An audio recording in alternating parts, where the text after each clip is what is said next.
Boa noite a todos, né? Hoje é o nosso primeiro podcast. Estamos inaugurando o Ideias SA, fazendo uma transmissão aqui pelo canal do Telegram e também pelo YouTube, né? É um canal de entrevista onde que nós temos convidados especiais e especialistas dos mais diversos assuntos. O Ideia SA tem como objetivo promover o conhecimento e a troca de experiência através de entrevistas. Meu nome é Gil Rodrigues, eu sou formado em Teologia pelo CACS, aqui de Belo Horizonte, e estou estudando Direito no último período na PUC. Também sou empresário no ramo de joias. Hoje estamos com um convidado mais que especial, o evangelista Flávio, do canal Evangelista Flávio do YouTube. O nosso convidado ele é palestrante, conferencista bíblico, autor do livro Revelando o Apocalipse, né? Uma verdadeira obra-prima de um livro emblemático, misterioso e complexo da Bíblia, pauta de muitos debates. E hoje nós vamos falar sobre a guerra, sobre o Armagedon e a guerra de Gog e Magog. Flávio, boa noite, seja bem-vindo, né? Ele também é um administrador aqui dos canais. Nós vamos seguir aqui com uma série de estudos e trocas de experiências aqui.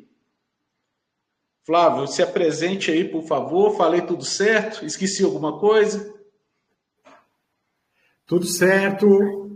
Boa noite a todos, Pai seja convosco. Estamos transmitindo ao vivo também com o pessoal aqui do canal do Evangelista Flávio, simultaneamente, né? E hoje está inaugurando aí o podcast Ideias SA, né? Do nosso irmão Giliardi. Eu conheço o irmão Giliardi já desde o Pautal, desde 2010, 2009. Sim. É uma plataforma de chat com áudio. Ali aconteciam muitos debates que nós fazíamos sobre a Bíblia, sobre teologia, arqueologia, enfim. Muito era... A gente tem 178 gravações em áudio do Paul Talk. Alguns irmãos até têm acesso ao Paul Talk, né? Nós já temos também 36 pessoas lá no canal, estão participando aqui da live do podcast, né? E 18 participantes aqui no Telegram, né? Estamos gravando isso, depois ele vai ser feito o upload para o canal Podcast Ideias SA, do irmão Giliardi, e hoje vamos inaugurar com esse tema bastante recorrente, interessante, dinâmico também, porque nós estamos vivendo acontecimentos nesses últimos dias aí, bastante proféticos. Então, a gente está realmente sempre recorrendo a esse assunto. Bom, o Giliardi, ele teve essa ideia aí de abrir o Ideia SA, né, o Ideias SA, e a gente fez assim um croquis de quais os temas que a gente vai buscar abordar neste podcast, né? Vamos convidar outros também. O irmão Albertino é um candidato que nós queremos convidar para participar. Eu até tenho que ver se ele está presente aí. Ele vai entrar daqui a pouco. Eu falei com ele. Ele deve entrar daqui a pouco, o irmão Albertino. Bom, então, Giliardi, está com você aí para dar o início dessa entrevista. Bacana demais, Flávio. Mais uma vez reiterando, né, agradecer a presença de todos. E eu vou começar já com uma pergunta quente para o Flávio aqui, para ele inaugurar o nosso podcast. Flávio, qual é o contexto bíblico e os elementos da história que caracterizam o Armagedon e a guerra de Gog e Magog?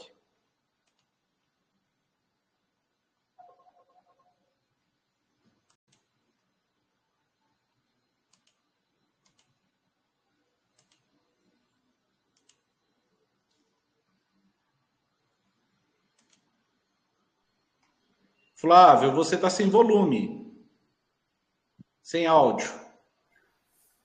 Obrigado. Muito boa pergunta. Vamos então ao assunto, a contextualização deste assunto, né? Bom, Armagedon, Gog e Magog são palavras bíblicas, né? Retiradas da profecia bíblica. Gog e Magog, mais antiga ainda do que Armagedon, porque ela é retirada lá do livro de Ezequiel, capítulo de número 38, né, e 39.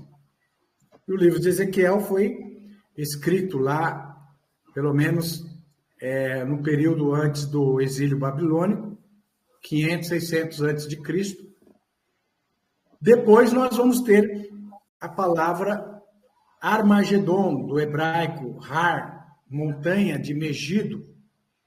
Nós temos até no nosso canal um documentário sobre a questão da montanha de Megido. Estivemos lá 2 vezes fazendo um documentário na playlist Documentários Israel. A montanha de Megido, ela realmente existe, é uma das cidades mais antigas do mundo. Alguns arqueólogos afirmam que mais de 20 cidades sobrepostas ali datam desde o ano 1700 antes de Cristo, onde era um forte, um local fortificado bem no Vale de Jezreel, que é conhecido também como Vale de Megido. Ali, os cananitas, depois eles perderam essa cidade para Josué, né, para Israel, e ali passou a ser um ponto de observação, um ponto estratégico, que observava movimento de tropas e imigrações transuentes ali naquela região, norte, sul, leste, oeste, bem no coração ali de Israel e no Oriente Médio. Alguns protagonistas daquela época, por exemplo, o faraó Neco, ele disse: conquistar Megido é como conquistar 1000 cidades, pela posição estratégica desta cidade. E ali foi o cenário da primeira grande batalha da humanidade entre o faraó Tutmozen contra os cananitas ali. A primeira grande batalha registrada, assim, épica da história da humanidade após o dilúvio, foi nessa região ali de Megido. E os profetas, bem como o livro de Apocalipse, apontam este mesmo local como palco e cenário de uma grande batalha que vai anteceder a volta do Messias, Jesus, para estabelecer o seu reino sobre a terra. E esta batalha é descrita dentro da linguagem profética principal de Gog, da terra de Magog, príncipe de Meseque e Tubal, ali em Ezequiel, capítulo de número 38 e 39, basicamente. Agora, como que este cenário vai se desenvolver? A própria profecia fala, nos últimos dias, quando estivesse próximo da volta do Messias, alguns acontecimentos importantes, geopolíticos também, ocorreriam que apontariam a evidência desta, digamos assim, desse acontecimento profético.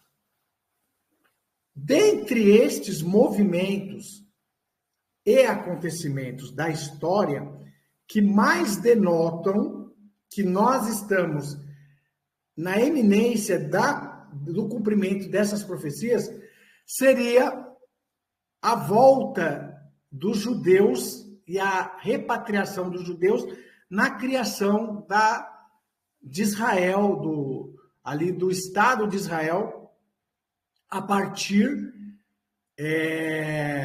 das resoluções ali da antiga Liga das Nações e depois conhecido como ONU, né? Organização das Nações Unidas. A ONU, ela teve lá duas resoluções, uma resolução que foi a resolução 181. Esta resolução, ela dava o direito da criação do Estado de Israel e do Estado dos palestinos. Isso em 1947. Né? Só que os palestinos não quiseram, não aceitavam a criação do Estado de Israel. E, então, em 1948, a ONU uniu-se em uma reunião, em maio de 1948.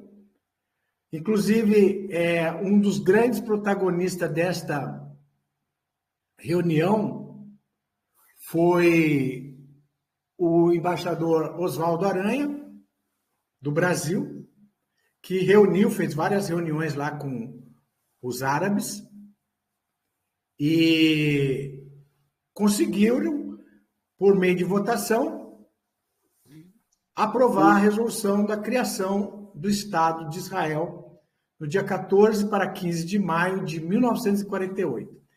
A criação do Estado de Israel, ele é um ponto muito importante da profecia, porque a profecia diz que quando Israel se tornasse novamente uma nação agregada, isso está lá em Ezequiel, né? Ezequiel capítulo de número 38, né? Vou até ler o versículo aqui, de Ezequiel 38, né? Flávio, aproveitando que você vai fazer essa leitura, é interessante ressaltar que o livro de Ezequiel fala sobre a Pérsia, né? E hoje é o Irã. E a Rússia também não existia nesse tempo, né? Então, eu queria que você fizesse esse comentário, abrangendo a profecia também nos dias de hoje, né? Esse cumprimento aí. Verdade. É importante que essa profecia... Aí isso mostra mais ainda o poder de Deus, né? De falar de coisas que nós temos nos jornais atuais. Essa profecia foi escrita há 2.500 anos atrás. É impressionante digamos assim, a precisão, né, das profecias. Então, a gente vê que, mais ainda, isso demonstra a precisão e a veracidade das profecias, né? Bom, eu vou aqui colocar a profecia de Ezequiel 38, né? Até não sei se o próprio Giliard quer compartilhar a tela aí, né? Eu não consigo compartilhar aqui agora. Pode passar aí para o pessoal e aí eu vou te perguntando aqui pontualmente. Então, eu vou colocar aqui na tela a profecia de Ezequiel, capítulo de número 38, tá? Então, o livro de Ezequiel, capítulo 38, e nós vamos ver essa questão da Rússia, da criação do Estado de Israel e a questão do Irã também, né? Que tinha o nome de Pérsia. Então, está aqui, Ezequiel, capítulo de número 38. Estou colocando aqui na tela. Muito bem.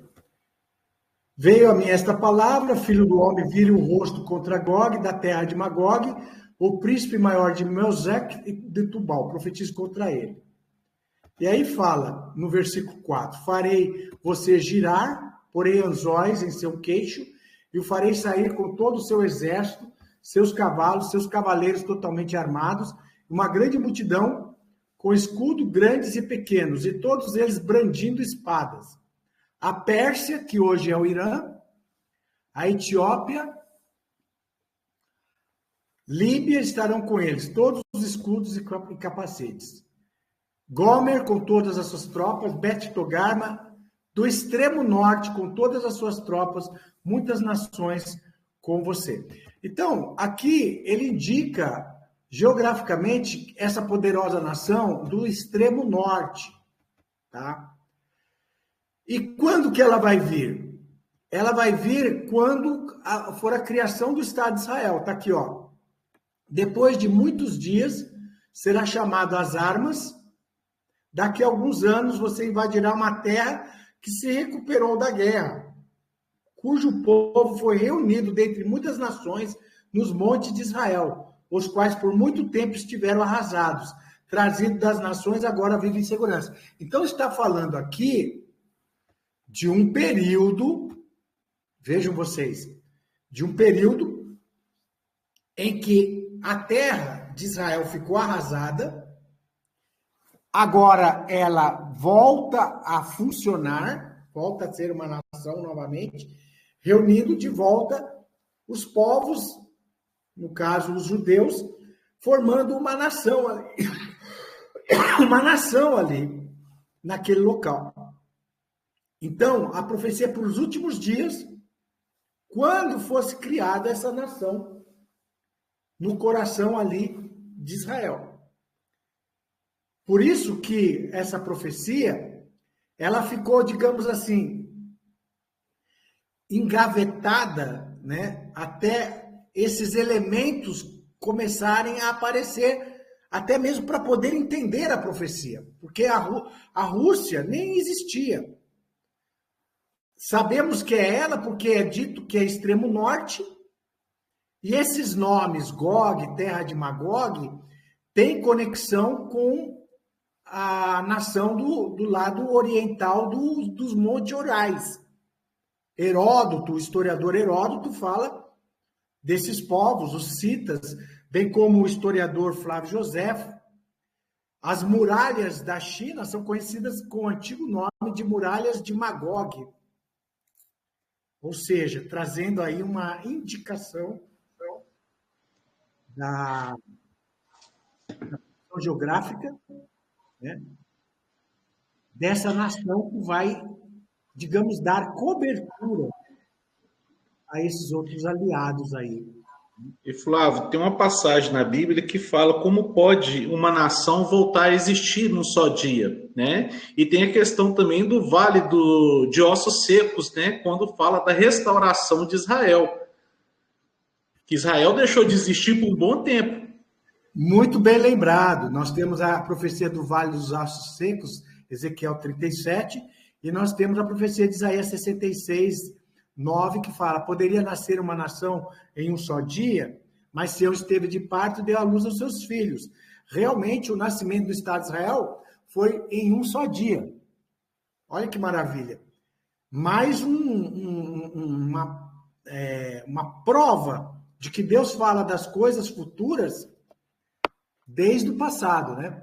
Nós já estamos com 81 irmãos ali no canal do Evangelista Flávio e 24 pessoas aqui no Telegram.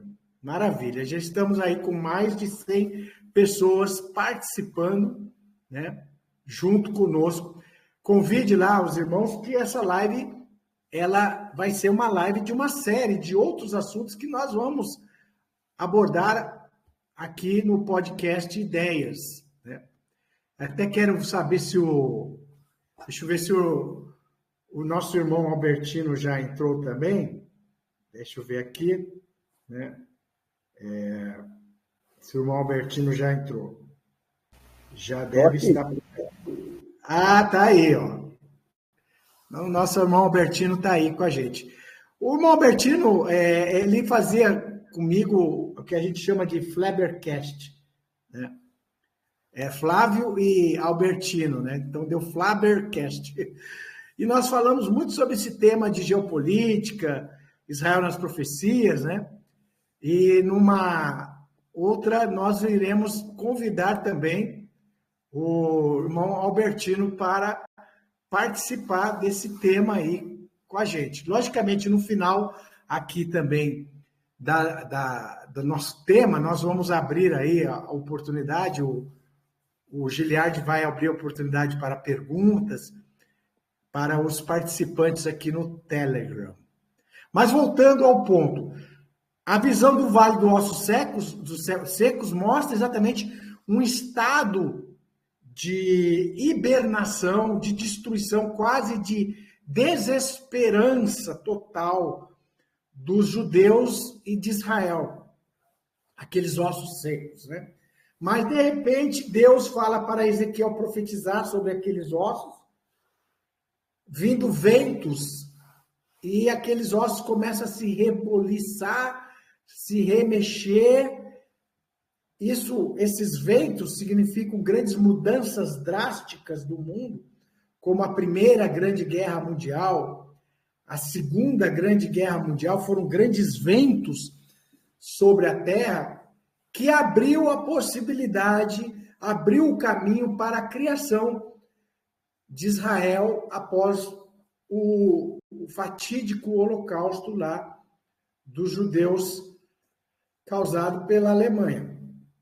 Então, a profecia de Ezequiel 37, ela mostra o renascimento da nação judaica e depois das tribos de Israel, que Deus vai tornar uma única vara, Israel, a casa de Israel, e a casa de Judá, uma única vara na sua mão, significando no futuro a união completa das tribos perdidas da casa de Israel com os judeus. Então, primeiro vai se criar o Estado judaico, os judeus.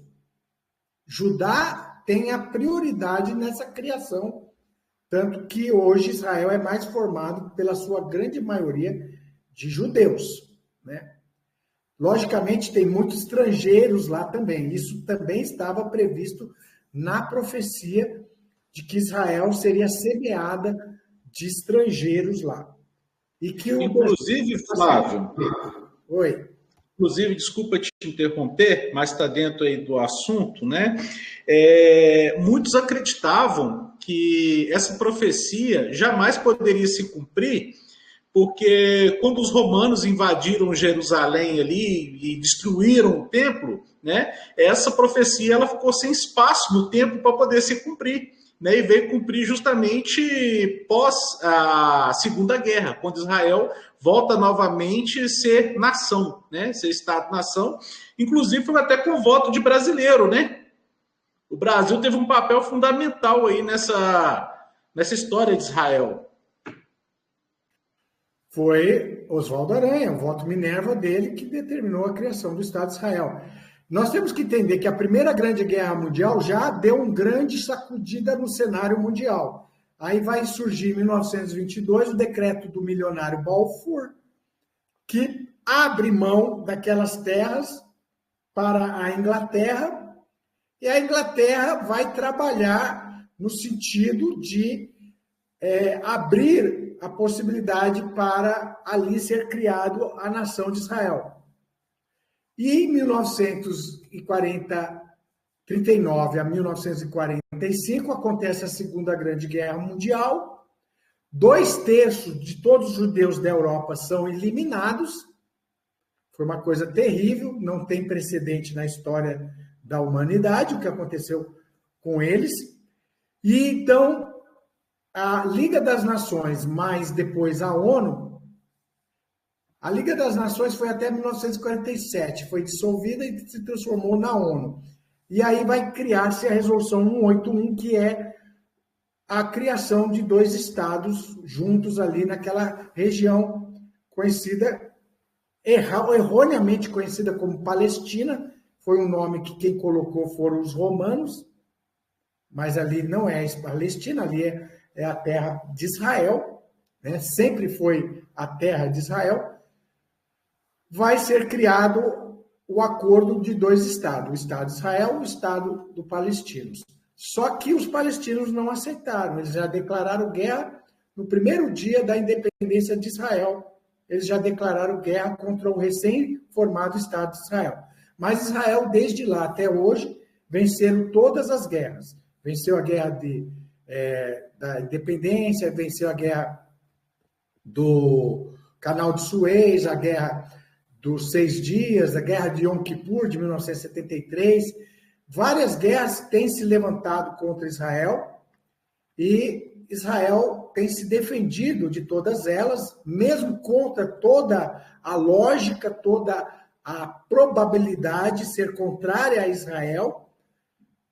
Mas hoje Israel é um Estado soberano, fortificado, que tem um dos exércitos mais bem treinados do mundo, mais fortificados do mundo, e está dando conta da sua segurança. Logicamente, nada disso teria sentido se não fosse também a providência e os desígnios do Deus, o Criador, né? Que desde o antigo, lá desde a antiguidade, profetizou todos esses acontecimentos. Agora, essa nação Gog, da terra de Magog, ela não vai vir à vontade. Você sabia, Giliardi? Não é de prontidão que ela vai vir. Ela vai vir meio contra gosto. E, Flávio, por que todas essas nações têm esse interesse em Israel, esse interesse no Monte do Templo, né? Esses grupos terroristas, a Rússia, a China, por que o Irã tem tanto ódio de Israel? Então, Jerusalém é uma das cidades mais controversas, de grandes batalhas. Quantas batalhas já aconteceram e disputas sobre a cidade de Jerusalém? Porque hoje, atualmente, Jerusalém é uma cidade de interesse de 3 religiões principais do mundo: o cristianismo, o judaísmo e islamismo. Essas 3 religiões do mundo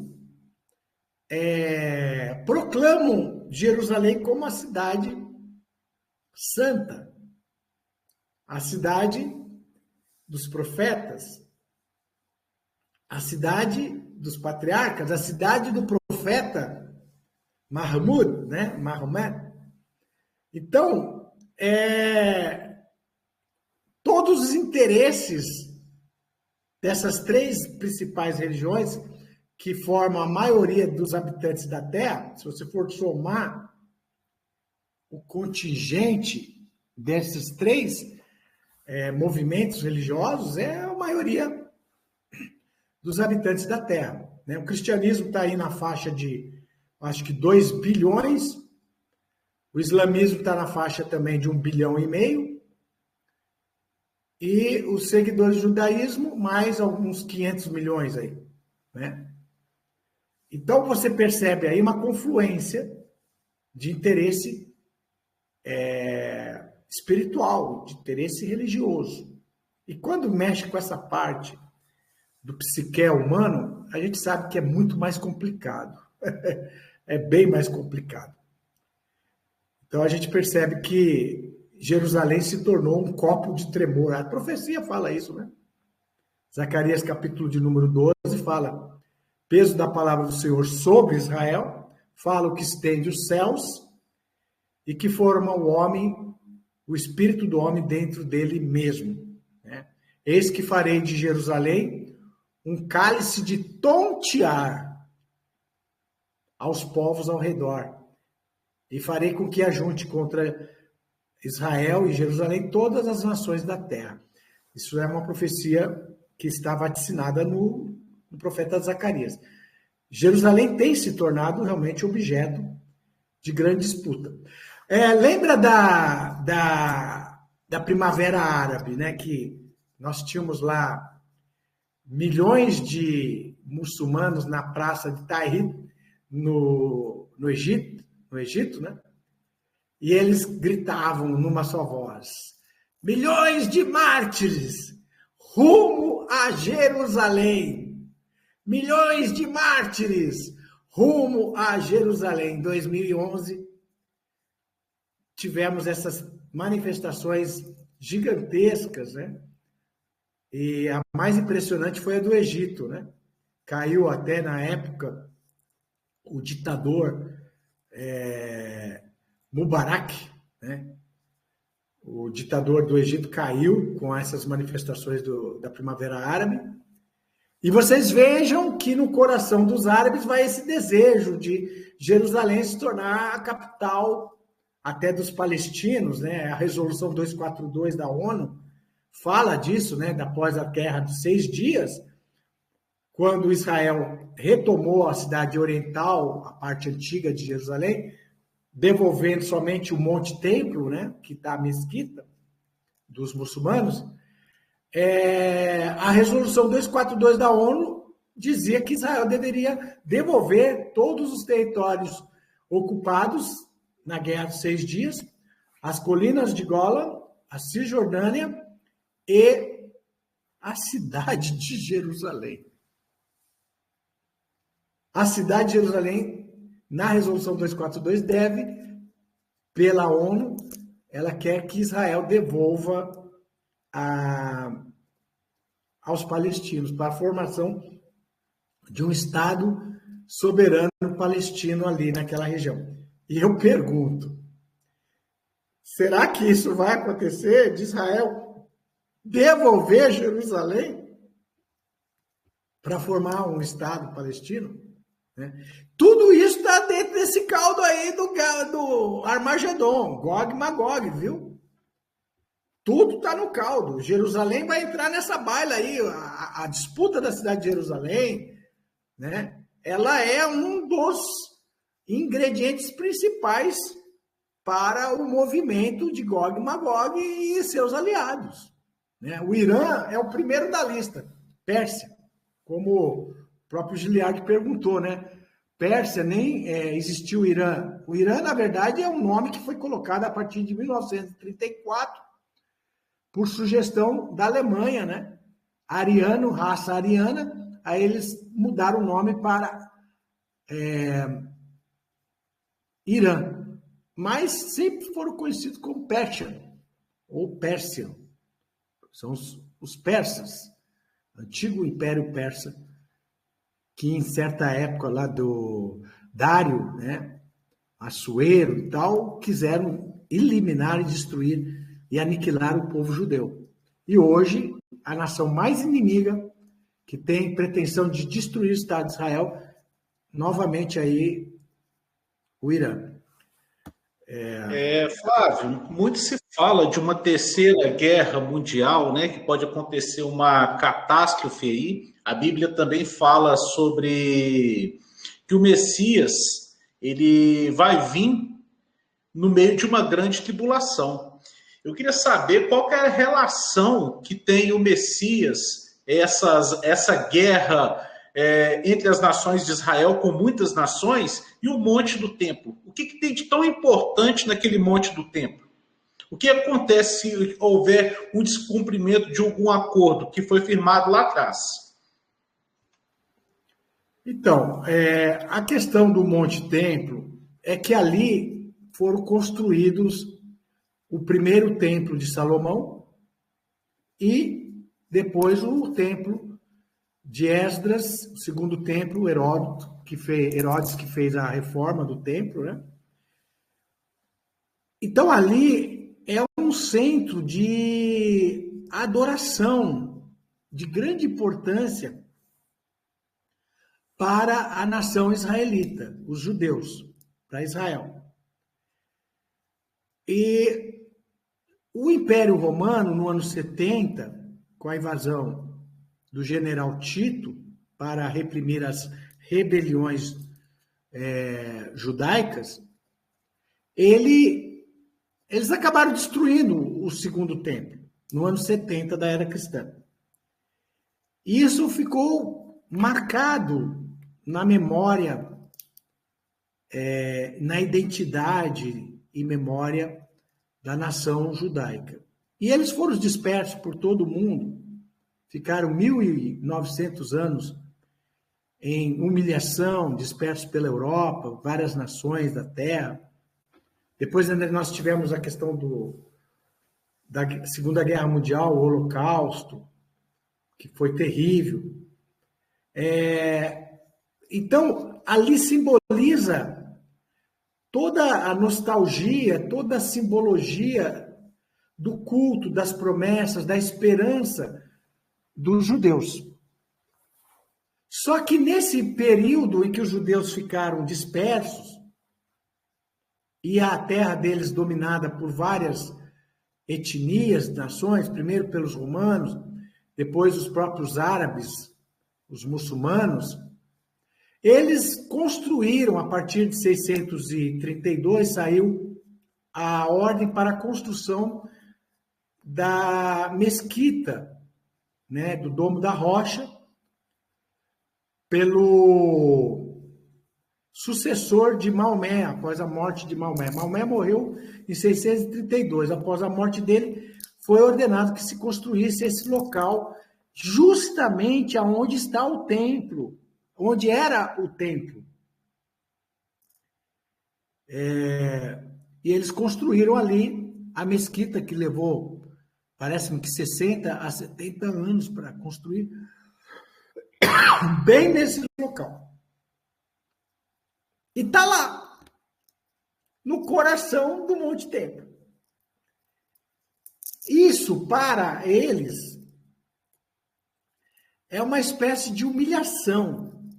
O próprio Senhor Jesus falou: Jerusalém será pisada até que complete a plenitude dos tempos. Só então o Messias vai voltar. Aquilo só vai sair dali quando Jesus, o Messias, voltar. Mas existe uma teoria aí, criada pelos jesuítas e pelos maçons, né? Que é a teoria do anticristo, que vai vir da tribo de Dan, que ele vai reconstruir o templo ali para os judeus por 7 anos. Teria que destruir esse local, né? Essa teoria, ela desfoca a realidade bíblica. A realidade bíblica é de que não vai ser reconstruído nada ali até o verdadeiro Messias, Yeshua, Jesus, o Messias, voltar. Mas essa mesquita, ela é motivo sensível demais e ela é que pode causar a Terceira Guerra Mundial, porque os árabes não vão aceitar nem a hipótese de se conspirar construir um templo ali. E isso já existe. Existem movimentos dentro de Israel, de Jerusalém, para a reconstrução do templo. Mas isso é uma coisa que já está provocando uma tensão insuportável para Israel e sobre a cidade de Jerusalém. A profecia diz que isso vai levar a um ponto de ebulição, a ponto dos árabes, os palestinos, invadirem a cidade velha de Jerusalém. A moda, tipo que aconteceu dia 7 e dia 8 de outubro, vai ser mais ou menos nesse estilo, porque a profecia fala que eles vão violentar as mulheres, vão levar cativos, vão levar reféns os habitantes da cidade velha de Jerusalém. Aí sim, nós estaremos na entrada, no start de ignição do Har Megido e a questão da Gog e Magog. Flávio, se acontecer uma invasão árabe ou de grupos terroristas em Jerusalém, o que isso aí poderia acarretar no mundo inteiro, né? Porque nós sabemos que Israel é membro da OTAN, né? E se atacar um país da OTAN, os demais têm que entrar. Então, como que ficaria esse cenário entre Estados Unidos, Inglaterra, Israel? Estou citando os principais países aqui, né? Rússia, China. Como que se daria esse conflito? Não poderia ser uma catástrofe sem precedentes que poderia trazer consequência aí para o mundo inteiro? Na verdade, Israel não faz parte da OTAN, somente os países da Europa. Mas a ameaça que eles estão fazendo, fizeram contra Chipre, né, que apoia Israel com bases militares ali. E Chipre faz parte da União Europeia. Isso poderia causar um envolvimento de toda a Europa nessa questão da guerra dos terroristas, o Hezbollah, contra Israel. Hoje, nós estamos diante de um quadro profético que é a revolta dos reis do Oriente, que fala em Apocalipse 16. A seca do rio Eufrates, que foi o período de enfraquecimento das nações ali, que compreende o Eufrates. Hoje nós estamos falando do Império Turco-Otomano, do Iraque, né? O enfraquecimento do Iraque com a queda de Saddam Hussein na década de 90. Aí nós temos também o enfraquecimento da Síria. A Rússia vai se achegar à Síria a partir de 2017, por causa da Primavera Árabe. O presidente da Síria, Bashar Assad, estava no risco de cair, e então Putin, estrategicamente, apoiou o regime de Bashar Assad, não permitindo a queda desse regime pela Primavera Árabe, e enfrentou o Estado Islâmico, que era justamente o efeito colateral da queda do Iraque.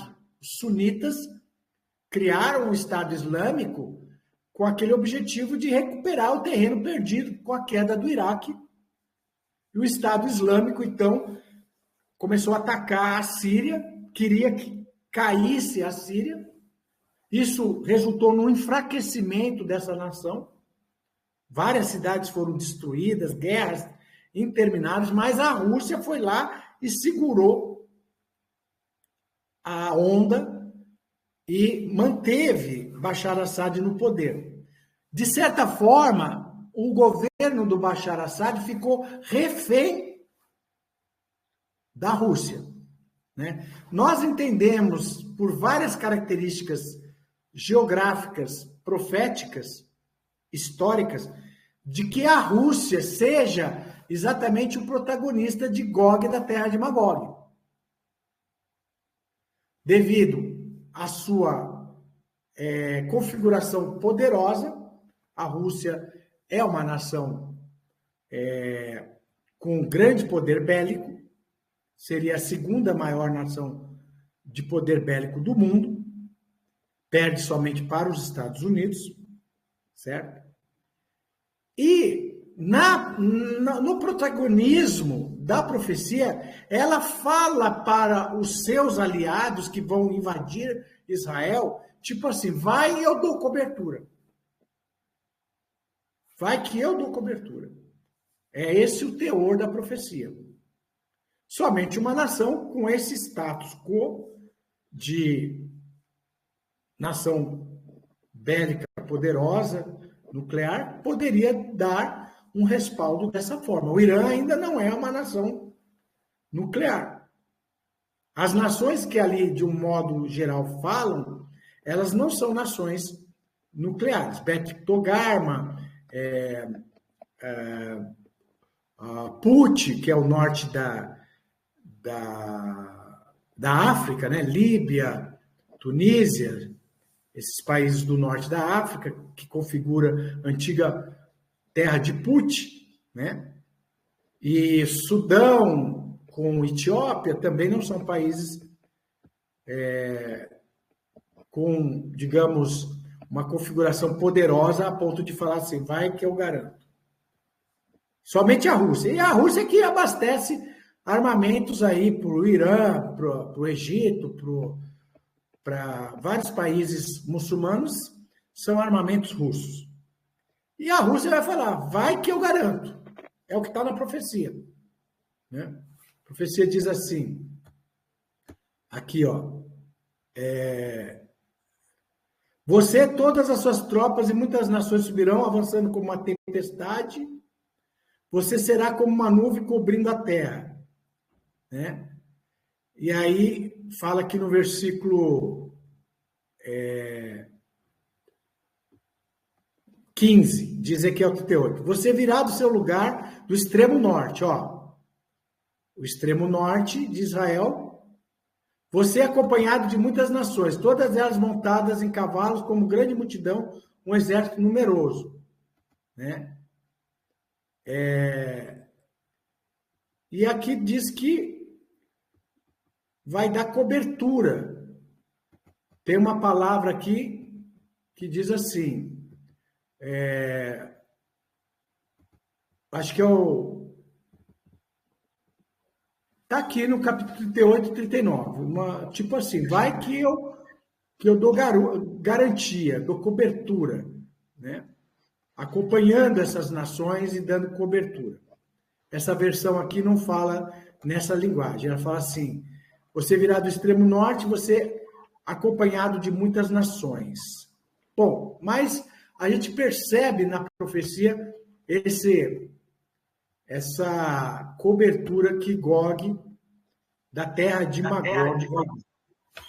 Ô Flávio, você está falando que a Rússia vai encabeçar esse conflito, né? Que esse conflito ele parte do norte e está aí fazendo uma correlação entre as profecias bíblicas.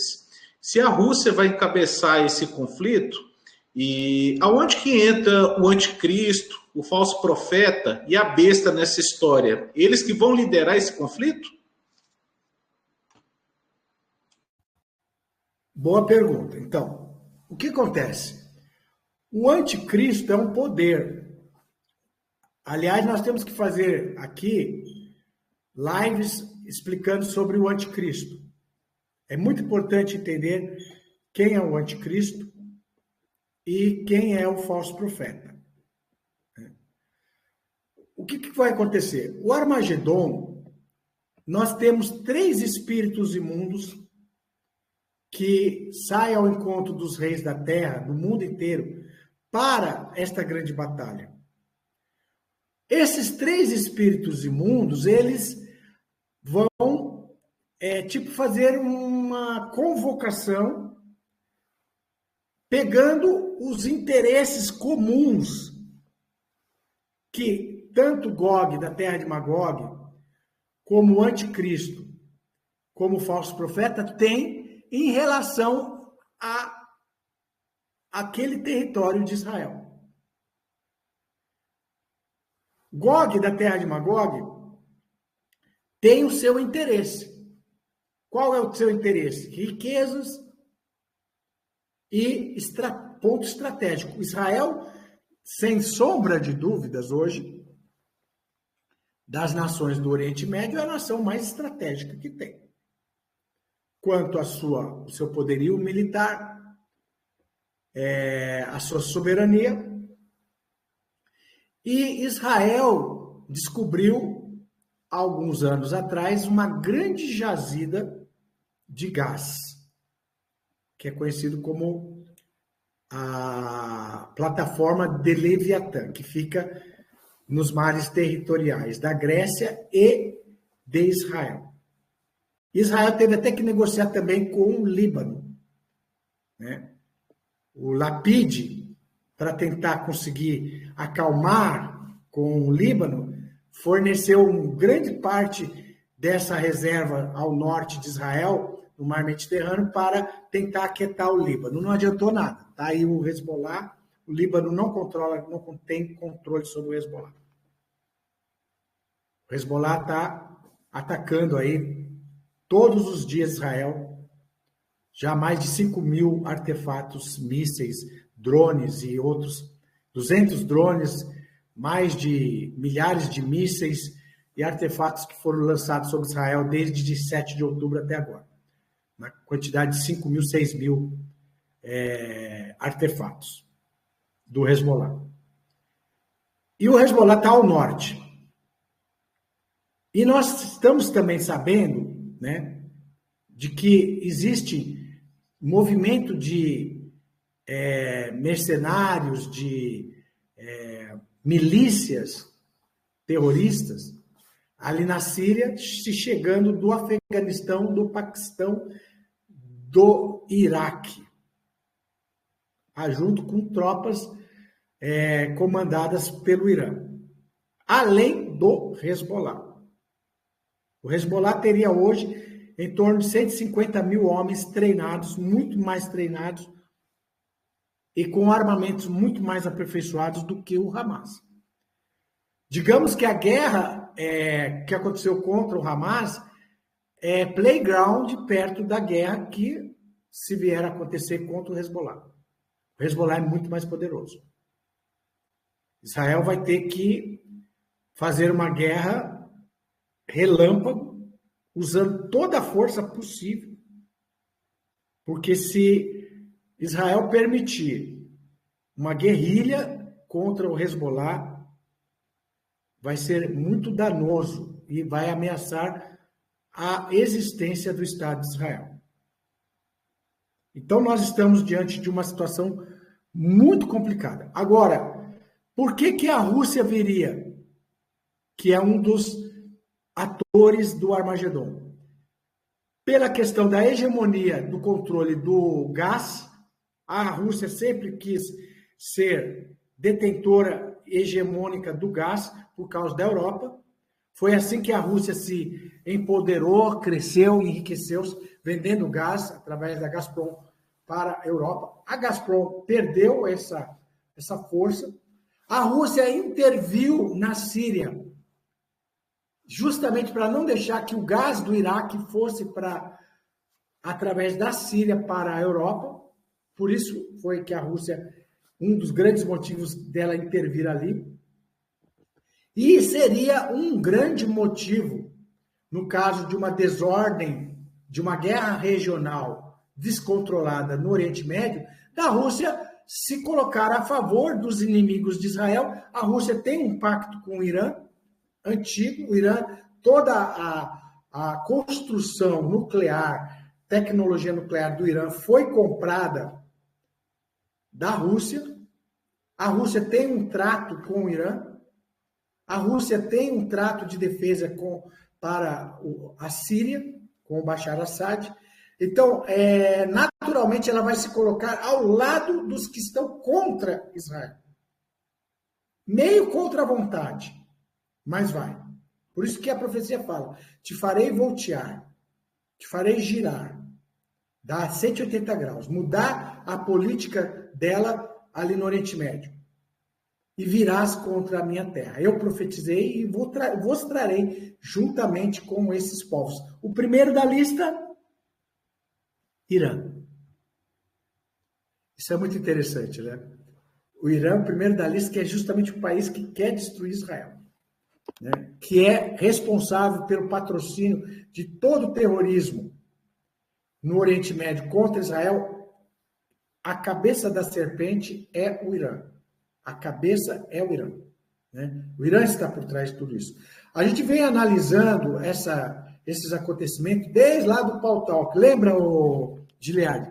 Até você pode comentar algumas coisas aí do tempo sim, do Paul Talk. Sim. A pergunta ela se direciona nesse sentido, porque Israel sempre esteve em guerra com aqueles países ali em volta, né? Já é uma questão até, eles brincam com a questão cultural. Só que vai desenhando também uma questão econômica, que você citou aí a questão do gás, essa disputa também por território, tem a questão do conflito religioso, o conflito ideológico, né?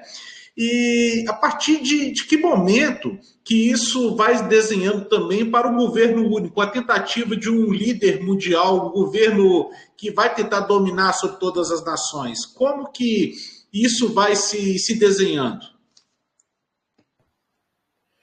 Você até falou sobre o anticristo e o falso profeta, que vão estar como atores, né?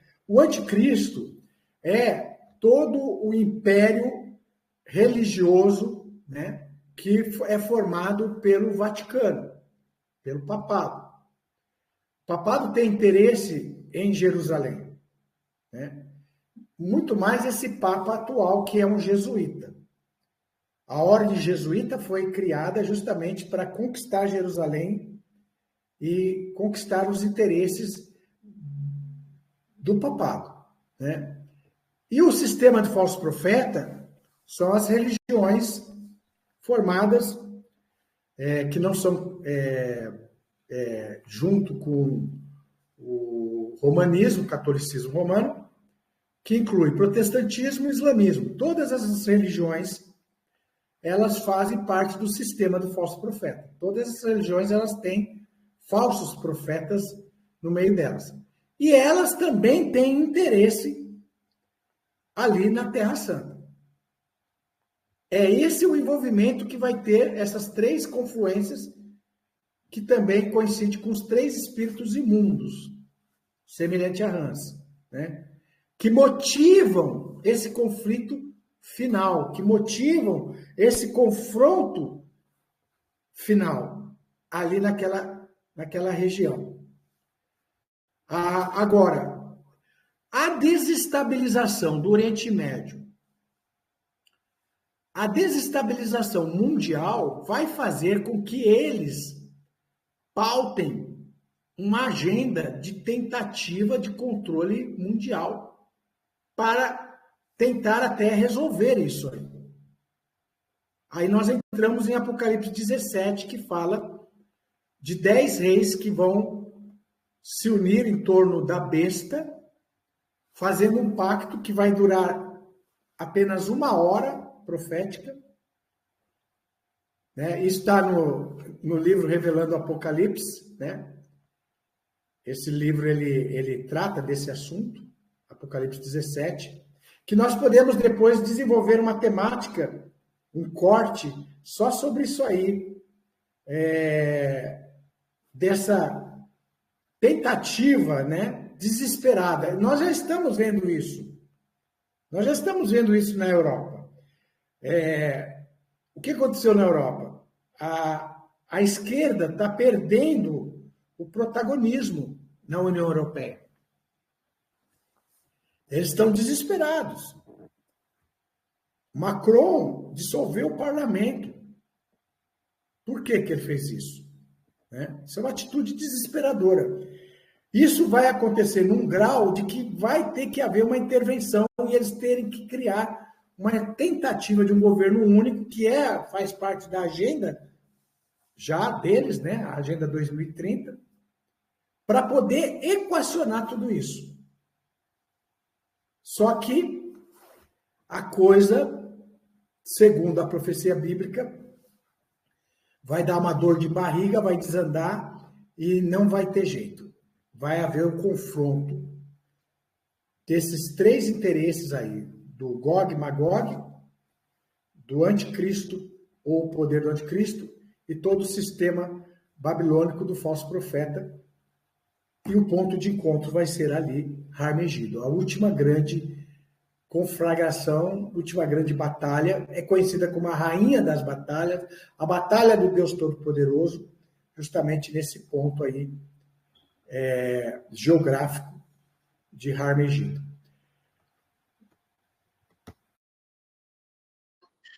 Perfeito, perfeito. Eu também ia fazer essa pergunta, né? Como que poderia se dar um governo único? E nessa tentativa, eles iam tentar fazer uma moeda única no mundo, né? Criar uma língua única, criar uma religião única, né? E não sei, parece que a coisa já nasce já fracassada, né? Porque já se tentaram isso várias vezes e não conseguiram, né?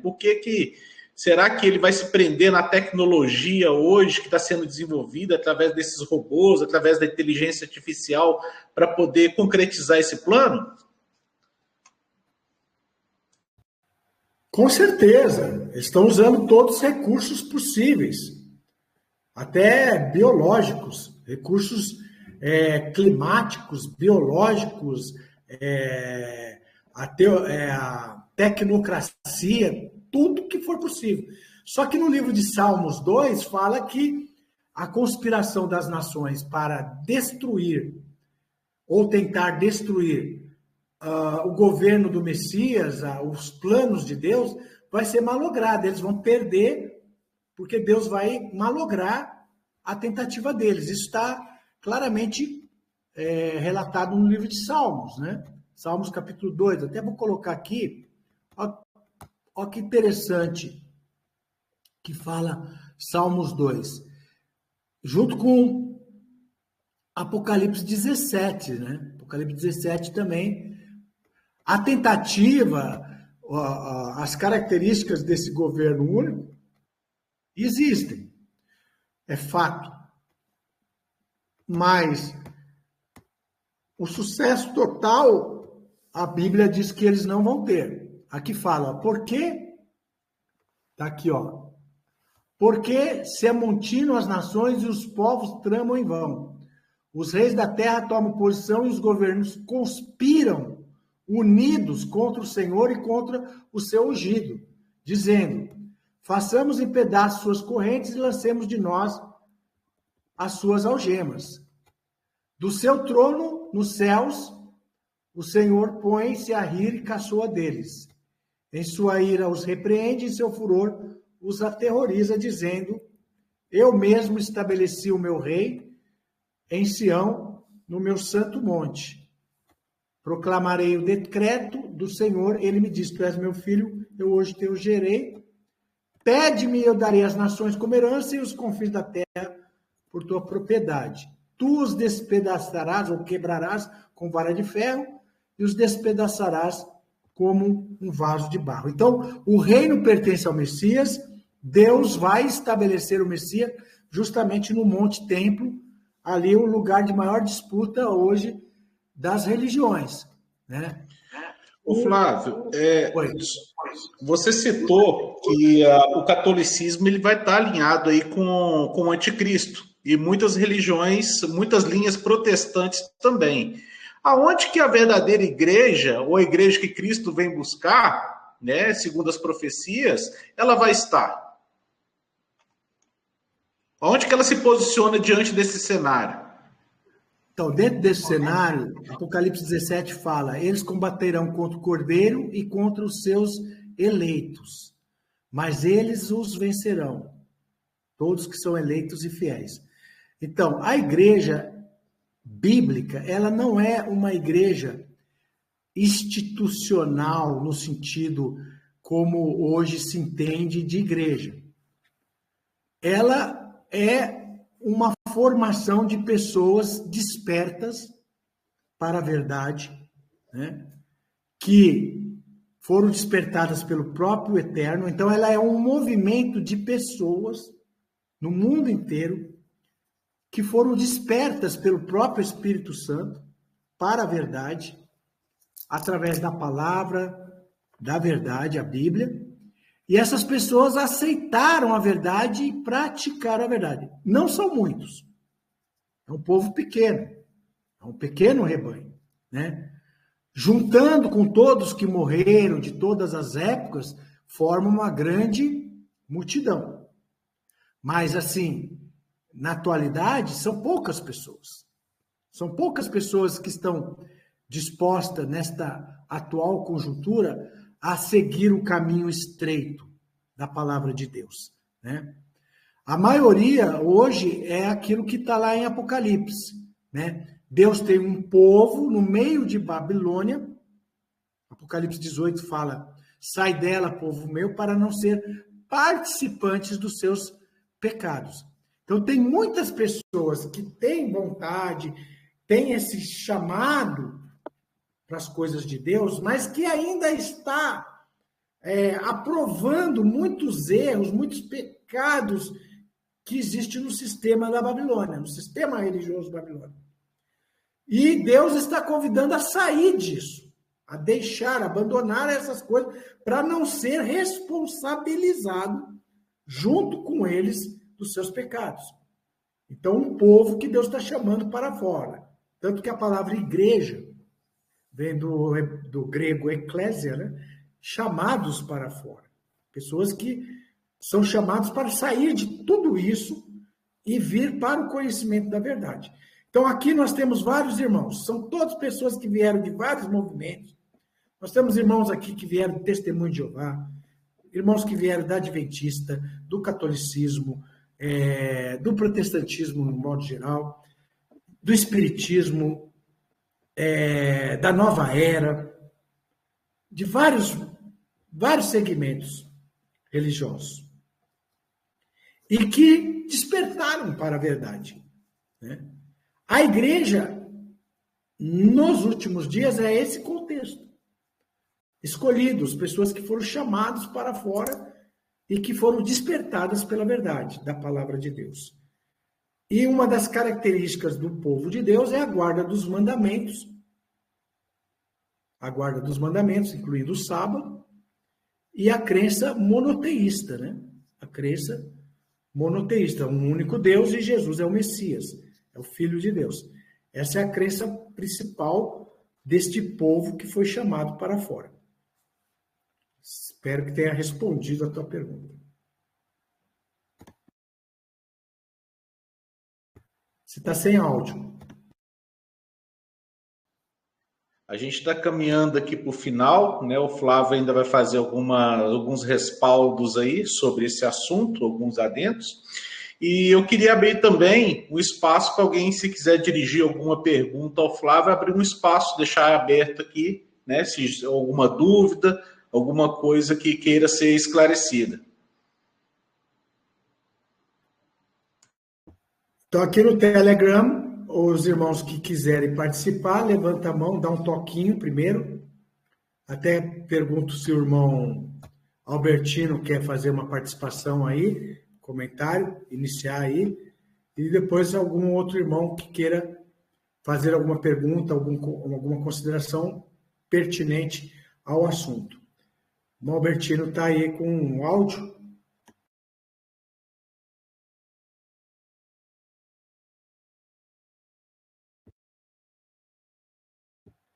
Está sem áudio, irmão Albertino.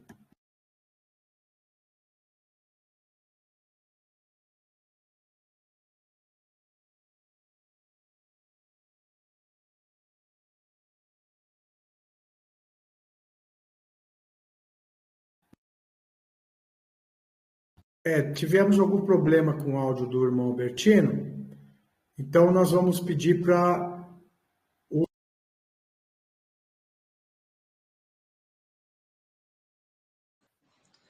Ô, Flávio, agora foi seu áudio que caiu. O pessoal caiu? Quem caiu? Albertino caiu?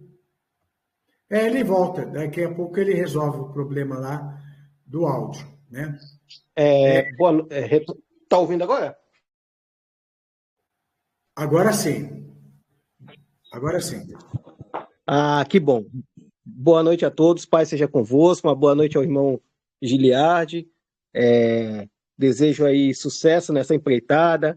Eu já ouvi o áudio ele tem uma participação integral no Paul Talk, se eu não me engano, fala sobre o terceiro templo, que ele é o preletor principal desse áudio aí. Desejo aí um sucesso nessa empreitada, um canal importante para trazer mais conhecimento, mais visões, né, sobre a escatologia, estudos proféticos. É basicamente isso, cumprimentar a todos e desejar aí um sucesso nessa empreitada aí com o irmão Giliardi.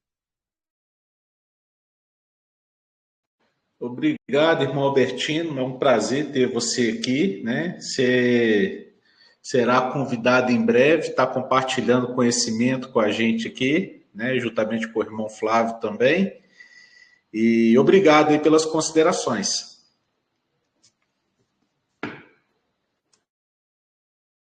Tamo junto.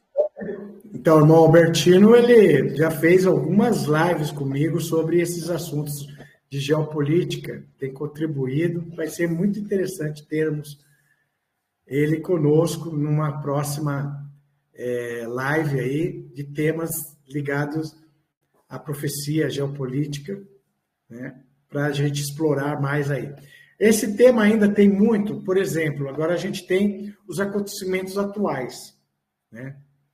Desde 8 de outubro, quando houve essa invasão do Hamas, esse atentado terrorista sem precedente na história, eu acho que foi o pior atentado terrorista da história de Israel, talvez até da história do mundo, em termos de crueldade, né? São fatos inarráveis devido à crueldade do que foi feito em 7 e 8 de outubro de 2023. O que eles levaram vários reféns, muitos deles estão mortos e estão em poder do Hamas. Hoje Israel está tentando um acordo da devolução dos reféns, e o Hamas está atrelando esse acordo da devolução de todos os reféns com o cessar total de Israel na faixa de Gaza, a retirada de Israel e o cessar total. Não acredito que Israel vai ceder a esse acordo, porque já foi muito sacrifício feito, mais de 350 soldados mortos nessa batalha, um preço altíssimo. Existe aí a questão do Hezbollah.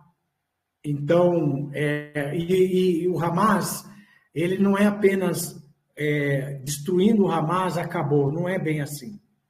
O Hamas é uma espécie de hidra. Cortou uma cabeça, surge mais duas. Porque é uma ideologia.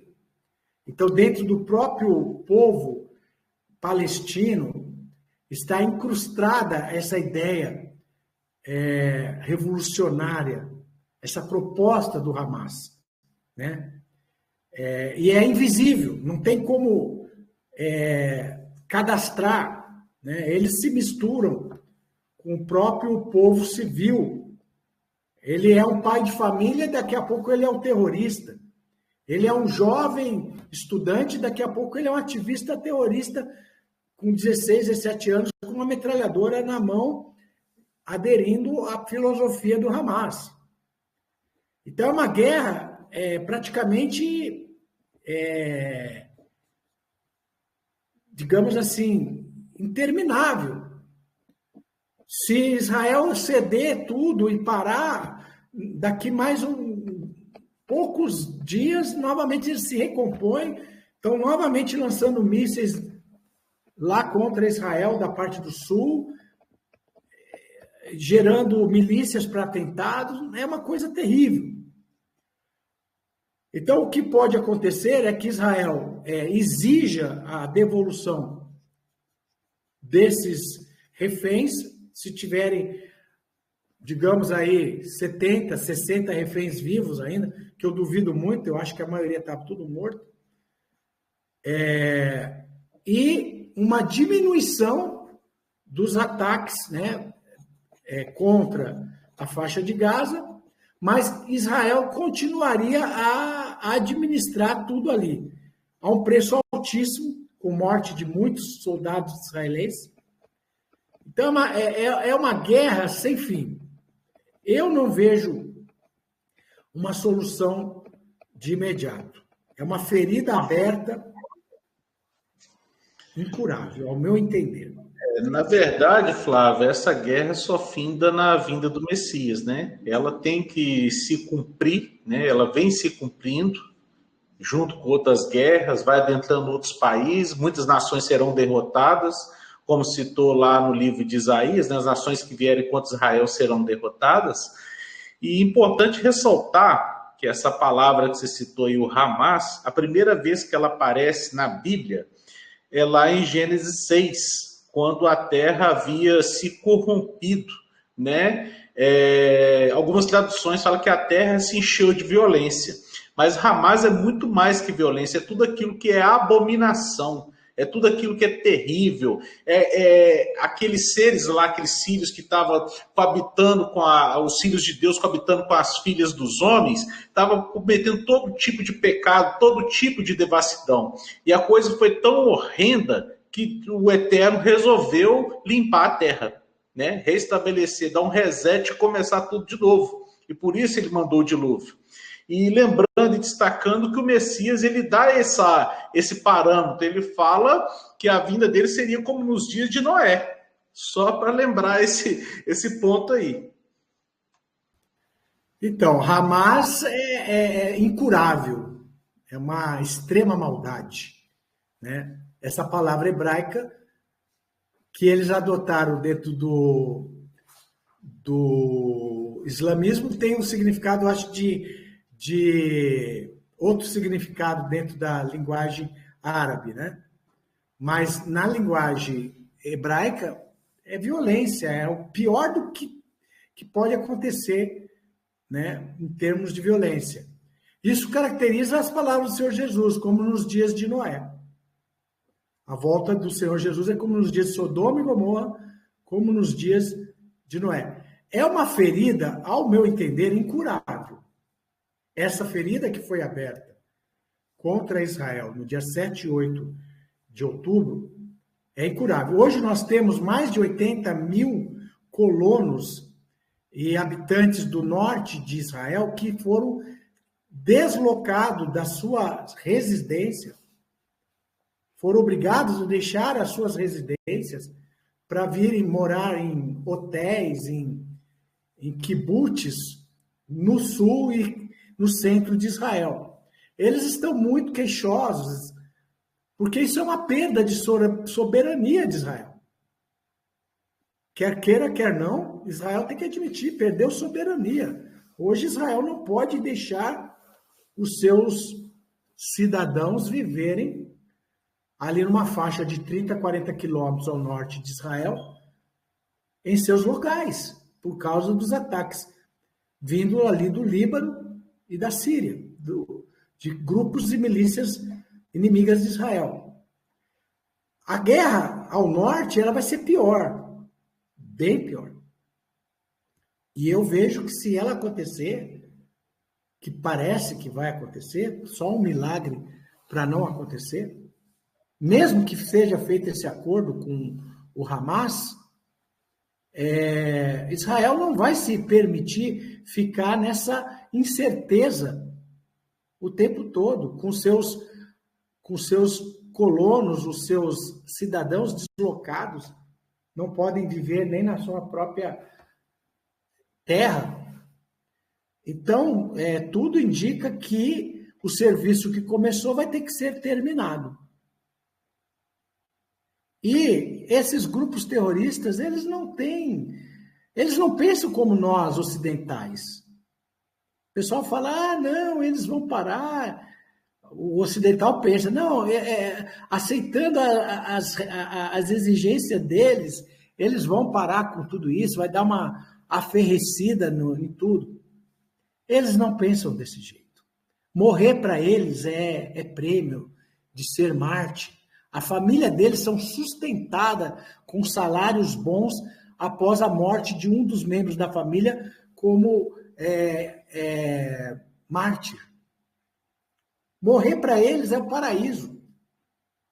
Eles falam a seguinte frase: nós odiamos Israel de tal maneira que o quanto eles amam viver, nós amamos morrer por essa causa. Olha que absurdo, né? É mais ou menos essas palavras aí. São a frase que eles falam, né? E isso é uma coisa terrível, terrível, imediável, não tem remédio, é uma coisa que está uma ferida aberta, exposta, que eu duvido muito que vai ter remédio. Então, o que nós podemos esperar é acontecer esse enfrentamento entre Israel e o Hezbollah. Ou agora, ou mais para frente. O Irã já ameaçou. O Irã já disse, se Israel entrar numa guerra total com o Hezbollah, vai abrir várias frentes de outros lados. Se isso acontecer, nós não poderíamos estar até diante da profecia lá da invasão da cidade de Jerusalém, como diz Zacarias 14? Isso não traria Gog e Magog? Não levaria o mundo inteiro a tomar uma resolução? Então, temos que ficar atentos, porque pode sim desenvolver esse cenário de forma muito rápida. Outra possibilidade é Israel entregar tudo.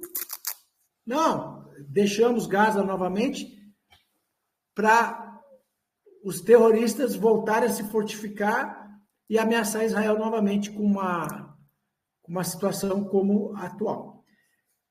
É bem complicado mesmo, bem complicado. O movimento de tropas que estão acontecendo no Mar Mediterrâneo, no Mar Vermelho, dos Estados Unidos, a questão se está meio parado ainda é por causa da questão da eleição. É a questão da eleição dos Estados Unidos, né? Mas o movimento de tropas, tanto da Rússia, os acordos que a Rússia está fazendo, como que ela fez com a Coreia do Norte, com o Vietnã, a visita de Putin a esses países, o movimento da China, o movimento da Europa, tudo está mostrando que a coisa tende a piorar, não a melhorar. Não vejo melhoras. Eu acho que nós podemos mergulhar realmente no Armagedon. É uma questão não de se, é quanto tempo, quando. A questão agora não é de se vai acontecer. Vai acontecer, não tem mais jeito. É quando. Se vai ser esse ano, daqui mais alguns anos, porque está tudo muito bem configurado para isso.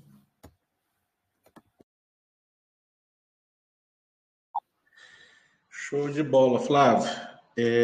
Como não teve ninguém que se manifestou aí para poder fazer alguma pergunta, né? Eu acho que esse é um tema que a gente pode alongar ele também em futuras lives aí no nosso canal. E eu gostaria de agradecer a sua participação nessa primeira empreitada, né? É a nossa primeira experiência aqui. E muitas lives ainda virão, né? Então, eu vou deixar a palavra contigo para poder fazer as considerações finais a todos esses que estão presentes. Gostaria de agradecer a todos que estiveram conosco até agora. Obrigado. Esse é o projeto, é o primeiro de muitos, se Deus quiser. Esperamos que os nossos inscritos, os participantes e nossos irmãos tenham gostado, tenham sido alimentados com informações, com profecias, com as análises, né? Devemos tratar de outros temas também, que faz parte do escopo do projeto Podcast Ideias SA. E se você gostou, depois deixa lá um comentário no canal, né, do Evangelista Flávio. E esta live foi gravada e este vídeo vai ser depois feito o upgrade para o canal do podcast Ideias SA, do nosso irmão Giliard, e vai ficar ali registrado. E ficou no meu canal, mas só que no meu canal eu acredito que eu não vou poder deixar ele o tempo todo público, porque certos assuntos sensíveis foram tratados aqui e a plataforma do YouTube anda censurando muito. Ela anda muito... Como o meu canal é um canal de evangelismo, se eu entro no tema desse tipo de tema geopolítico, eles tentam podar de todos os jeitos. Eu já perdi mais ou menos uns 6 ou 7 vídeos de geopolítica no meu canal, simplesmente foi deletado pelo YouTube. O YouTube não quer que eu fale desse assunto no meu canal, porque é um canal de evangelismo. Mas o podcast foi criado para isso, eu acredito que a política deve ser diferente. E vamos, assim, trabalhar no sentido de fazermos temas até sugerido pelos inscritos, né? Vamos aguardar aí que os nossos irmãos, os nossos participantes sugiram temas aí ligados à filosofia do canal, né? Para nós entrarmos. Obrigado, Giliardi. Então, minhas considerações finais, esse tema hoje já foi falado bastante coisa, muitas coisas ainda poderíamos falar sobre a atual conjuntura, mas vamos deixando aí para outras oportunidades. Obrigado, né? Boa noite a todos, shalom, tenha aí uma excelente semana, né? Já é domingo? Então já estamos... Não, daqui a pouco. Não, já é domingo, né? Lá no Israel já é domingo, para a gente vira daqui a pouco, né? Shalom a todos, fiquem em paz. Shalom a todos. Terminamos a gravação. Até a próxima.